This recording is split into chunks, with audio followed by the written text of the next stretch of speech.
So the big question is this: how do most agents who struggle to get the information that most successful agents hoard to themselves grow and prosper without this information? That's the big question, and this video cast is the answer. Welcome to Real Estate Rockstars. I'm your host, Pat Hayden. And now, for the review of the day. All right, I got a 5-star review from Dwayne Del Peach. 5 stars. Pat is the man. Down-to-earth dude. I love how he drives deep into everyone's business. Keep rocking it, Pat. Thank you. Keep the comments coming, guys. I love them. And remember, I eat feedback for breakfast. So give me a 1-star review if you want, or a 5-star review if you want. I don't care. And the more reviews we get, the better guests we get. So please, subscribe first, and then leave us a review or wherever you're listening.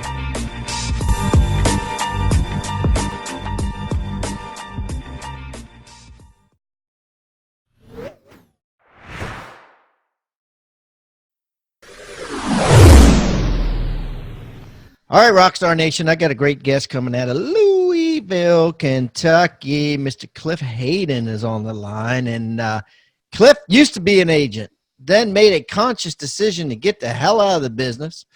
And now he's still in real estate, but he's doing all kinds of different stuff. And I thought I'd get him on and talk to him a little bit about, like, why he chose to get out of the commission game and why he's in the game that he is now and what he's doing, what's working, what's not. You guys could use this, for working with investors. You could use it for working with flippers, working with buy and hold people, working with Airbnb people. It's kind of, Cliff is going to give us an inside scoop on all of these things as to what is happening and new and timely in the market with regards to that. And I got a special kind of double guest today too, guys. I have Mr. Ian Lobos. Ian is my co-host today, and he is going to dig into some good questions with Cliff because he buys and sells rentals himself, and he is a serious hardcore real estate agent as well. So, hey, Ian, welcome as the co-host, and why don't you tell everybody a little bit about yourself? Thanks, Pat. Hey, Rockstar Nation. I'm super excited to be here. I'm kind of pinching myself. This is awesome. I talked to Pat about doing this, and it's kind of a little bit of a dream. A little bit about myself. I'm from Baltimore. I've been in real estate for about 7 years. My wife and I run a team here with both retail agents and investor agents. We also do wholesaling. And we're investors. We've got around 100 units, single and multifamily. We're getting into more commercial space now. And we're just looking for that passive income, that lifestyle of freedom. And it's what turned me on to your show, Pat, and what got me into the organization that you're in as well. And, here we are. Yeah, well, I'm glad to have you as a co-host because you know your stuff, and this is going to be fun. And the one thing about Ian is he asks great questions. I actually was a guest on another podcast that he was hosting, and I said, man, you ought to come on as a co-host. And he goes, dude, I'd love to because I'm all about real estate. So that's how he got here today. Love it. So without further ado, Cliff, welcome to Real Estate Rockstars. Pat, I appreciate it. I'm very excited to be here. Cliff, why don't you kind of give everybody a little rundown on who you are and that sort of thing so we get to know you better. Okay. Well, you already said my name, Cliff Hayden. I am a husband and proud father of 5 beautiful kids. So we got a small basketball team at home. So when I started out, I was very gung-ho and had a full-time job at AT&T.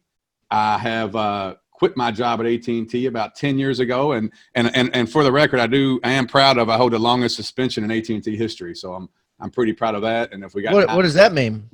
It means I was suspended before I quit my full-time job. I got suspended for 4.5 months. Why? What'd you do? I didn't do anything bad. I was, I'm raised lower middle class. And so I had a great job at AT&T. I was making between $80,000 and $100,000 a year as a 23, 24-year-old kid. So I was doing very well there. And I got it into real estate while I was working a full-time job. And so I got to the point where at that time I was doing rental houses, and I got to the point where I was making quite a bit of money doing that, and I wanted to quit my job, but I didn't have the guts to walk away from a job like that because I did not have a college degree. There wasn't a lot of jobs in our town that you make that kind of money at that age. And so what I did is I had a CDL license because I drove the big bucket trucks. I was actually a construction worker for AT&T. And a CDL, you had to take a drug test, a random drug test. And so they told me to take a drug test, and I told them no. And so when I tell them no, that's the same as a fail. And so when you fail, you got to go to counseling. So you got to go to drug rehab. And so in drug rehab, I had a counselor in there who it couldn't have worked out better. It was actually my aunt and uncle's next door neighbor. And so while I was in counseling, it was confidential. So I kind of told him, what I was doing, that I don't have a problem. I want to see if I can do this real estate full time before I quit my job. And so he kind of worked with me, and he let me drag out 8 hours of rehab to 4.5 months. So that's how long it took me to complete 8 hours of rehab. Did you get paid during that time? I did not, but I'll tell you this. Okay. At least you didn't get paid. Yeah. I was going to be like, man. I did keep my medical insurance, which was a big deal. And yeah, I was very excited. And so that was the main thing, right? And you didn't want to, and you didn't want to, give up a good thing and then find out you hate real estate. Yes. And I knew in my heart and my gut, I knew that if I had the time and energy to put it in to do this full time, that I could make it. So I just wanted to get that time. And actually the first month that I was on suspension, I made my salary there doing real estate. So selling, you were an agent, right?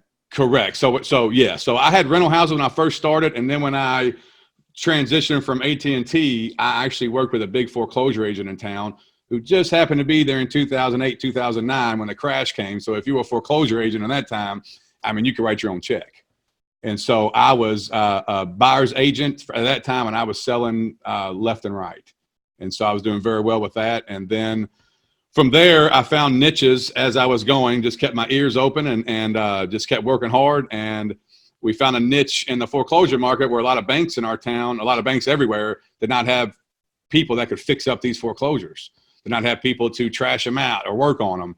And so I found a niche with some of the bigger foreclosure agents in town and started a general contracting company and started fixing up those houses and making money doing that, along with being an agent. And then what I learned was, I guess kind of an eye-opening experience was a lot of the agents who were not foreclosure agents were struggling because everybody was buying foreclosures in our town.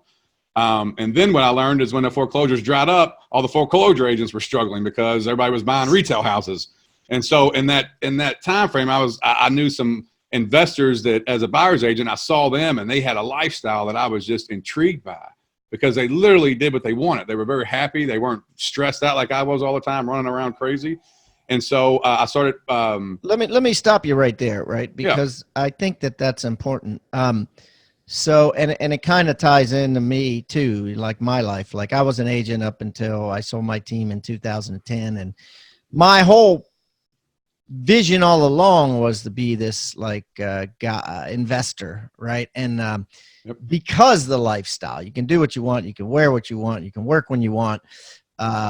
And basically it's less stress. And does that describe kind of why you got out of sales and into investing? Yes, 100%. And another big factor was, like I told you earlier, I have 5 kids, and I guess the best way to say it was I was providing for my family. Our income was very high. I was very much providing, but I really wasn't providing for them because I wasn't home enough. I wasn't being a good husband. I wasn't being a good father because I was just working. Now, we had a lot of fancy stuff, a nice house and all that stuff, but it came to a point where there was so much tension at home that I knew something just had to change. And I had to slow down and I had to get my priorities back in order. And that's what I've been doing for about the last 5 or 6 years. And how'd you do that? How'd you go from agent to investor? Like, how again, you think the AT&T jump was hard to do, but that had to be even harder, right? Or did you buy a certain amount of properties and have those properties paying your monthly bills before you made the move? Yeah, you're exactly right. So when I was at AT&T, I was buying real estate the whole time. I'm sorry about that. Just an interruption. Yeah, it's so so you buying were real estate the whole time, and my income, my real estate was just kind of paying for itself off to the side, kind of like a retirement fund. And then my AT&T salary is what we lived on. Yep. And so as time went by, you know, time fixes everything. So houses were getting paid down, getting paid off. But the problem was when I started buying that I was buying the wrong type of houses. So even though I had income coming in, the stress with the property management, I was in the wrong areas of town. I had the wrong tenants. I wasn't qualifying the tenants correctly. I just had so much going on. It was almost a bomb waiting to explode. There were just too many pieces. I had my hands in too much stuff. What specifically did you do wrong? Like what were you buying that was wrong so we can learn from this? And what did you switch to? So I was buying based on, I guess, math, if that makes sense. So I would buy houses based on cash flow. Well, cash flow is king, but I was buying houses in neighborhoods where, you know, rent might be the 4th or 5th priority on their list of what they're going to pay every month. So when that's on their list, you're chasing those people down. You're struggling, you know, you're always filing evictions. You're always got repairs. You got just problems going on. And so those problems over here kept building up because over here I had a general contracting company. Over here I was a buyer's agent. I had so many things going on. Nothing was running efficiently. I was always every day just putting out fires. I mean, that was my day. Wake up, put out fires. Hey, real estate rockstars, this is Pat Hayden, and before we jump back into today's content, I want to tell you about an extraordinary offer from an extraordinary company. I'm talking about My Outdesk. If you haven't heard of My Outdesk, basically they're a virtual assistant company, a VA company that specializes in virtual assistants for real estate agents. Yeah, I'm talking about transaction coordinators, marketing assistants. I'm talking about ISAs, inside sales agents that prospect thousands and thousands of seller leads and buyer lead follow-ups. I mean, these guys are trained in this stuff specifically. You're not using a company that doesn't know or understand real estate sales. 4 out of 5 of the top teams in the U.S. use My Outdesk for their virtual assistants. And because I know the owner, Daniel Ramsey, I've known him for over a decade, and I know how awesome and incredible this company is and how it saves agents thousands and thousands of dollars every single week and makes them thousands and thousands of more every single week.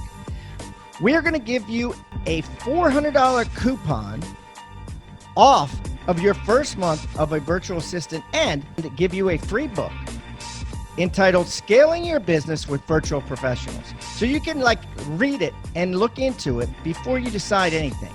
It's called Scaling Your Business with Virtual Professionals. And you can get it real easy. All you got to do is text the word Hayden, H-I-B-A-N, to 31996. That's H-I-B-A-N to 31996. And download your free book, Scaling Your Business with Virtual Professionals. And don't forget to mention also that you get a $400 discount, which will give you a coupon for that when you download the book. Thank you, guys, and I hope you enjoy and make a ton of money using My Outdesk. Okay, talk to me about this because I hear all the time because I buy on cash flow and I have bought on cash flow. And I agree with you, by the way. And I think a lot of people listening need to hear this because, you know, sometimes when you're looking at some of these lower end houses, you look at them and say, man, I could buy this for, you know, 45 grand and then I can cash flow 750. Those are good returns, 750 a month. But at the end of the day, maybe not so. So talk to me about that. So, and I'm not saying it's wrong. Everybody's got to start somewhere. So I say you get a plan together and you start, and your plan will evolve like mine did. So what I say, my thought is you buy on lifestyle because all this is to have a certain lifestyle that you want to have. So now all my C and D properties are now I've sold them off or upgraded to A and B properties. And so I would say you buy based on what life do you want? How do you want to spend your time? What do you want to do? If all you're worried about is cash, then you buy those lower end houses, lower end areas because you're going to have a lot of cash flow. If you're looking for a better lifestyle, I say you buy nicer houses and nicer areas, and you have less headache. You can get you can screen and get a lot better quality customers in there. You can get So you get less rent. You get less rent, but you're saying that a lot of times with the less rental properties, the management is excessive, and the repairs are excessive. And by the way, when he means A, B, C, and D, it's all based on a year. You know, A is prime properties that are newer. You know, D is 1940s. You know, 1930s, 1950s. And so, and correct? Correct. Yes, correct. And I call them cookie cutter houses. So my houses now are 3-bedroom, 2-bath with basements, garages. It's a house that a family can grow up in, a house they can have kids and they're going to stay in for a while. I don't do those houses, and I don't say I give up cash flow. I buy different now. So when I first started buying, I'm going to jump back. We talked about this earlier. Yeah. When I first started buying, I thought you had to have cash. I thought you had to have bank loans. I thought you had to go leverage yourself to the gills and then hold on. And then one day when they're paid off, you're going to make it. And so what I did is back then you could literally, I had a good job at AT&T. I bought houses on credit cards because they would do cash balance transfers. I would buy houses on credit cards. I'd fix them up, refinance and pull my money out. I would do that over and over. I kind of call that caveman investing. That's what I did for years. And I would do that, and I was very good at it. And I would buy very low and pull out all my money. Sometimes pull out money that I shouldn't have pulled out. And then I would rent them out and go from there. Well, now I do a lot different. Now I buy a lot of things on terms. I don't put my money at risk like I used to. My cash now goes into IRA account, tax-free investing. So now I buy houses subject to, I'll buy them seller finance. I'm real big in VRBOs right now. I think the math on VRBO houses, which are vacation rental by owner, are extremely more lucrative than rental house numbers. So I've just talk to me about that. So we do 2 VRBO houses, and we have them. And so our niche on VRBO is we buy really high-end houses. So we buy houses that my family and my kids we're gonna go stay. So when we leave and go on vacation, we stay in VRBO. So I'm talking 5-6 bedrooms, 3 or 4 baths. They got a pool. They got land. They're in a great area. They're in a place somebody would really that they don't usually get to go visit. And so we kind of do that, and we rent them out for large amounts of money, and we do great on it. My 2 VRBOs I have bring in, it's like having 10 paid for $1,000 a month rental houses. Just those 2 properties. 10. 2 properties. Now, how do you deal with things like neighborhood associations and city ordinances and things like that? So I went around that. So in Louisville, they just passed you got to get a business license, and it's just a bunch of headache stuff. So we just bought our houses outside of Louisville. So we're in little small counties. So in Louisville, we have bourbon. I'm sure everybody knows that. We're big on bourbon. So we have what they call a bourbon trail. And so a lot of people we get a lot of people from California who come in because they want to go to the bourbon trail. And they're very nice people. And I talk to them all the time, and they're like, well, we don't have trees. We don't have grass. We're out in the middle of, hot. So we have deer in our backyard. We have high-end houses, and we're getting people all over the country coming to do the bourbon trail and just hang out. And they're real higher-end, nice people. We haven't had any problems with our houses. They're people like us that just travel and have fun. And they usually got friends with them or other families with their kids, and it's great. So it's really something I'm looking into, especially when the market hopefully crashes. And I shouldn't say hopefully. When the market corrects itself down the road, then I'm going to go in and start looking at some VRBOs pretty hot and heavy, because I think the math and the numbers make sense. Okay, so let's talk a little bit more about that. So you've seen some seasons, let's say, right? And yes. you were involved in the season. You were heavily involved, meaning you started out as kind of shorting the season, right? Because your broker, he was making money where everybody else was sucking wind. Correct. And then it started becoming traditional, and then he started sucking wind, right? And so you've seen it all. What's your prediction on the next 5 years?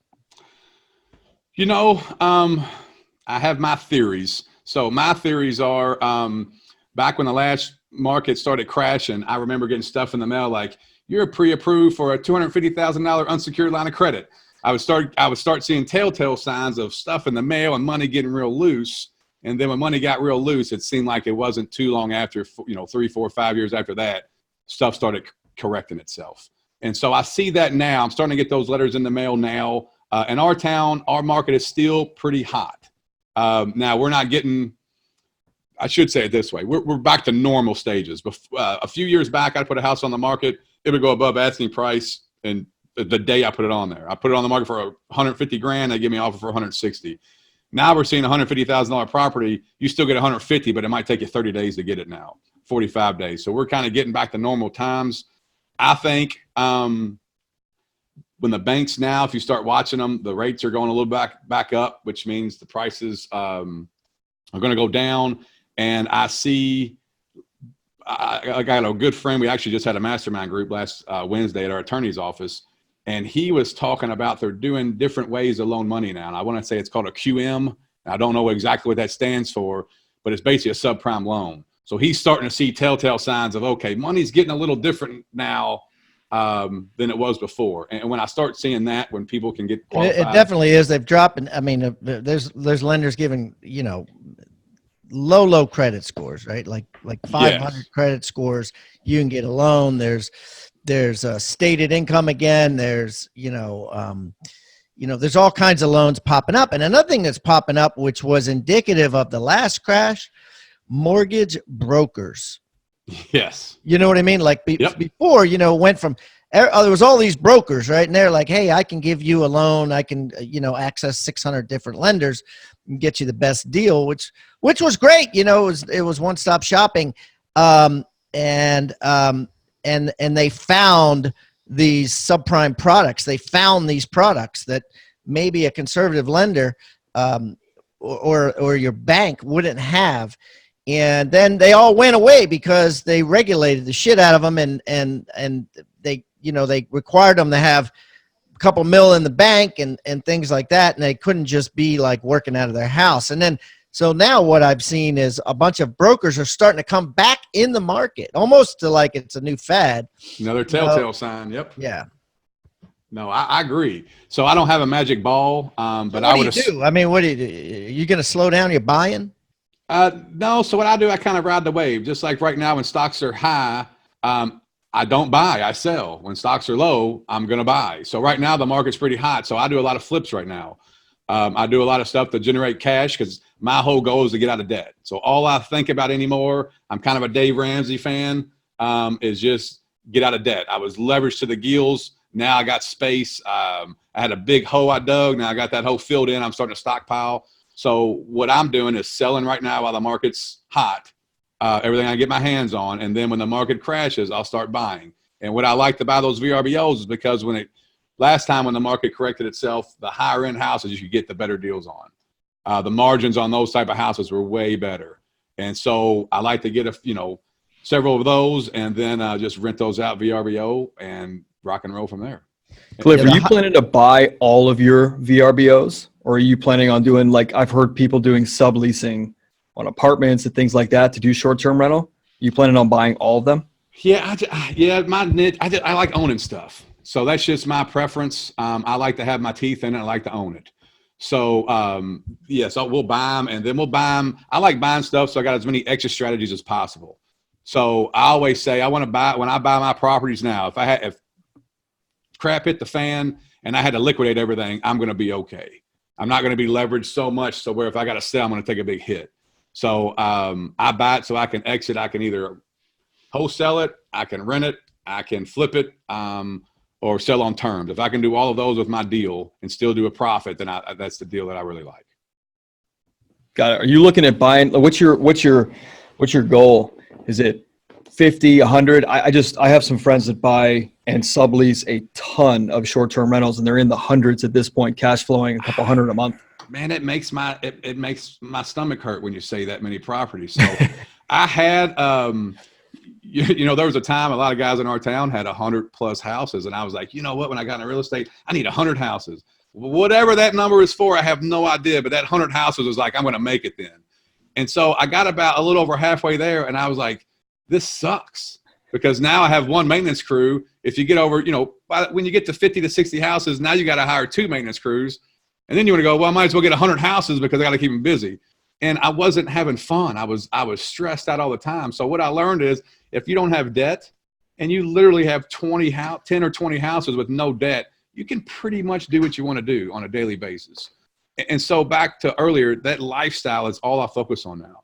So my focus is every summer now I've got to a point, and I'm going to take it. This is easy to say when you got money too. When you got a little bit of cash and stuff, this is all easy to say.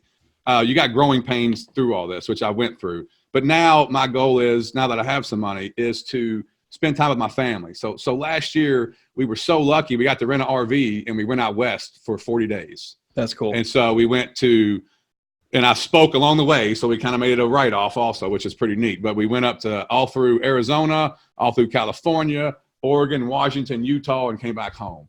And so I couldn't have done that if I had 100 houses, if I had hundreds of subleases, because you can't. The thing I loved about my vacation is I didn't enjoy it for the last 10 days. And the reason was because when you're so busy doing this stuff, you get engulfed in it and it becomes a part of you. So every day I always thought I had something I had to be doing. And I always was worried about, well, if I'm not there, something's going to bad's going to happen, or this is going to happen. And part of the last year, the trip was to make sure I have systems in place that work. So I do have a staff, I do have VAs, and I have a property manager.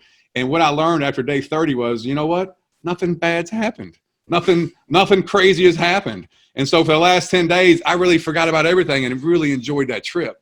And then I was like, how can I be this way all the time? And the problem was when I came back, I was that way for about a week and then was back into the same routine. So my goal now is to have that lifestyle where I'm kind of free and I'm really enjoying doing things that I like doing, which right now it's podcasts. I've been doing this for a while and I love these interviews. I love meeting people like you and Pat. And so that's what I want to spend my time doing. And I can do that based on my strategy and the income that I have now. Hey guys, as you know, my book, 6 Steps to 7 Figures, has been a New York Times bestseller and a USA Today bestseller with over 30,000 copies sold to real estate agents and real estate investors alike. And listen, I have decided to do something really special here. I am going to give away 200 copies. Yes, I'm going to give away 200 copies that I have. And all you need to do to get one is to go to free6stepsbook.com. That's free6stepsbook.com, all spelled out, SIX, stepsbook.com. And you can fill out a form, and all you need to do is pay the shipping and handling, and I'm going to send you that book absolutely free. Or simply text the word PAT to 444-999. My goal is for you to have this book if you haven't read it yet. An absolute must for any real estate agent's library. 6 Steps to 7 Figures, a real estate professional's guide to building wealth and creating your destiny. Just go to free6stepsbook.com and fill out the form, and I will send it to you absolutely free. Or simply text the word PAT to 444-999. That's PAT to 444-999.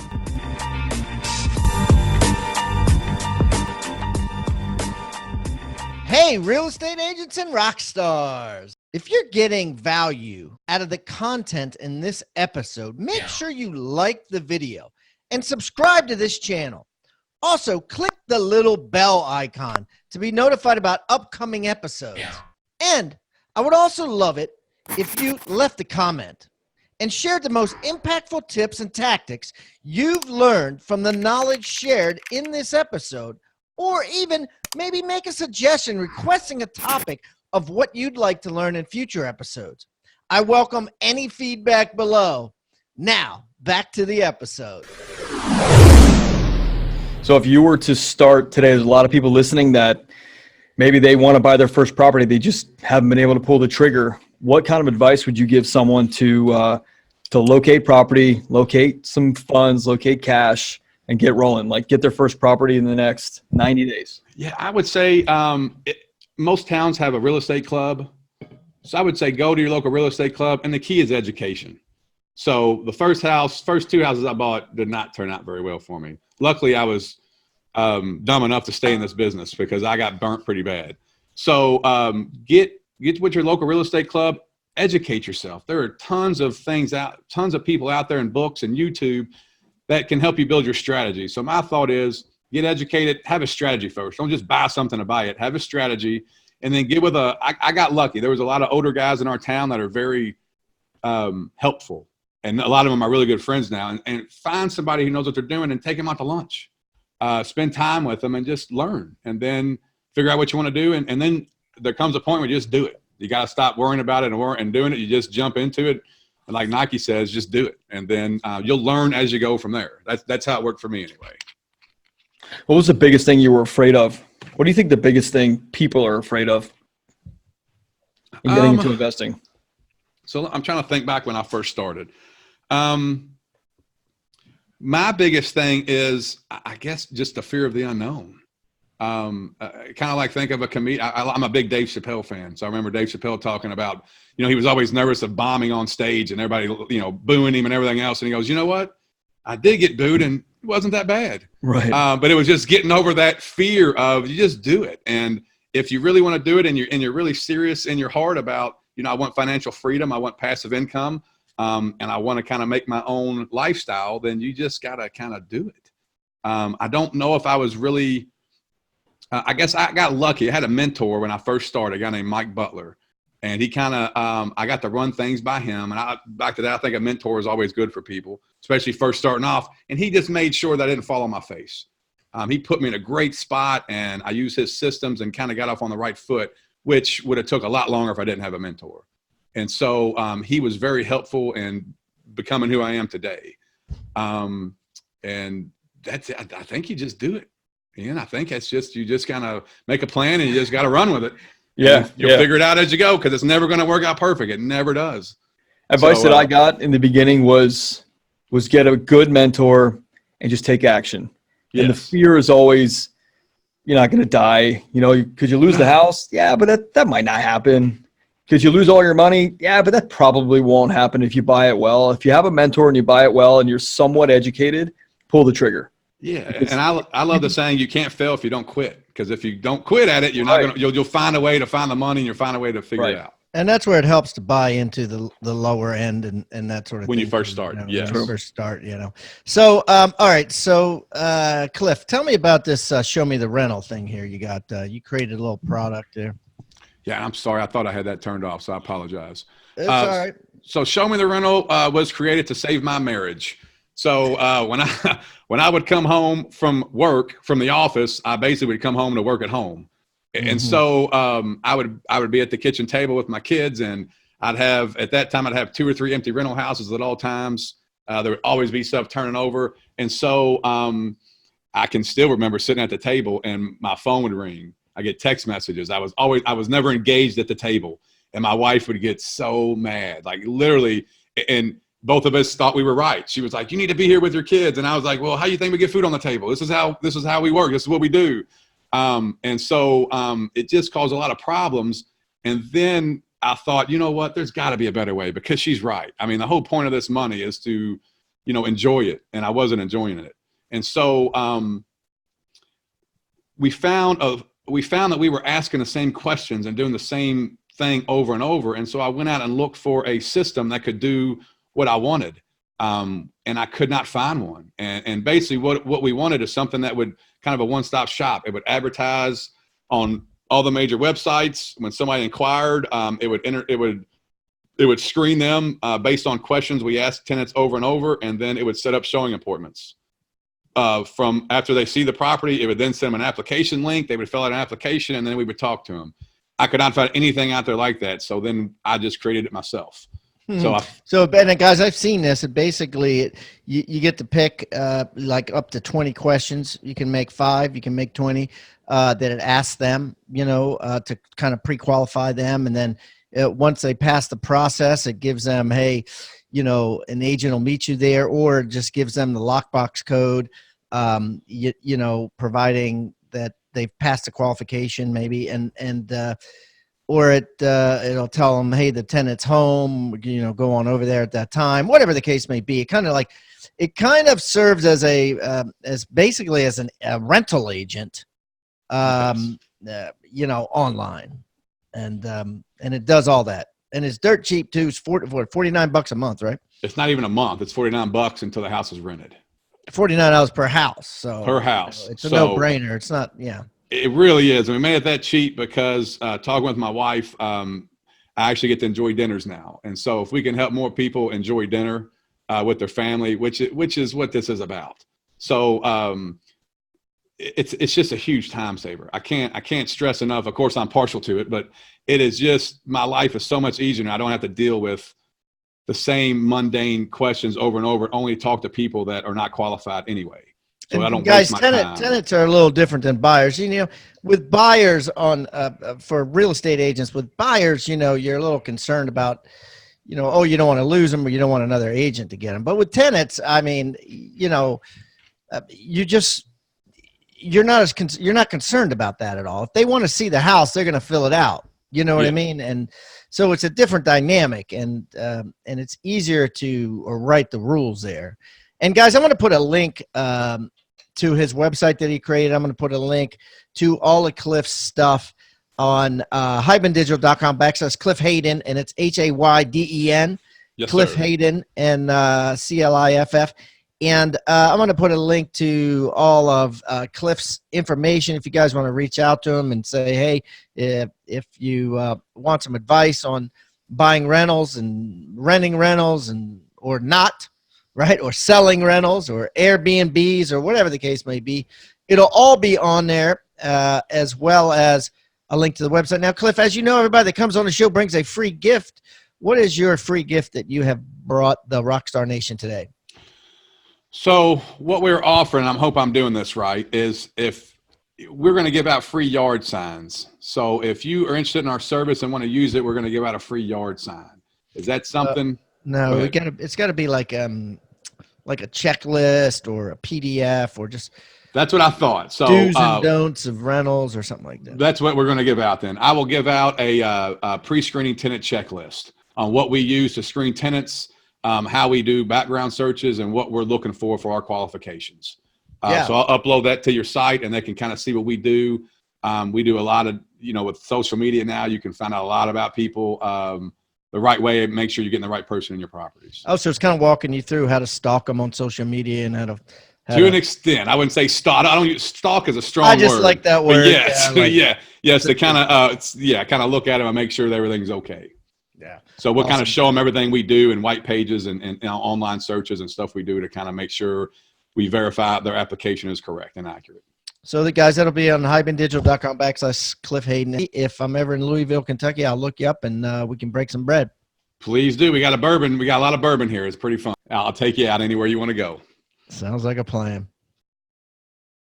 Rockstar Nation, thank you for listening to Real Estate Rockstars. Listen, I need a favor. If you find this free content helpful, if you find our downloadable items from each guest helpful, please, I need you to pull out your pointing finger. Yes, the one finger that points at people, and hit subscribe. Yes, subscribe. The more subscribers we get, the better we look in the ratings, and the easier it is to get guests like Robert Kiyosaki, Barbara Corcoran, all the players that are on $1 million listing in the different cities. All that stuff makes it easier the more subscribers we get, so please subscribe. And listen, there's a lot of places you can leave comments. There's a lot of places you can like. We're on Facebook. We have an Instagram page. Instagram page is I am Pat Hyben. The Facebook is Real Estate Rockstars Radio. Feel free to leave us comments there. The most popular form of commenting seems to happen on YouTube. Yes, for whatever reason, it's a very open environment. So just go to YouTube and go to Real Estate Rockstars Radio. Leave us comments there. Some of them we will read on the show. We love your feedback. So thanks, guys, and I hope you are having a great day. Oh, and also, listen, if you're going to subscribe and you haven't already left a review on iTunes, please do that too. Have a great day, and thanks so much, Rockstar Nation. I really appreciate you.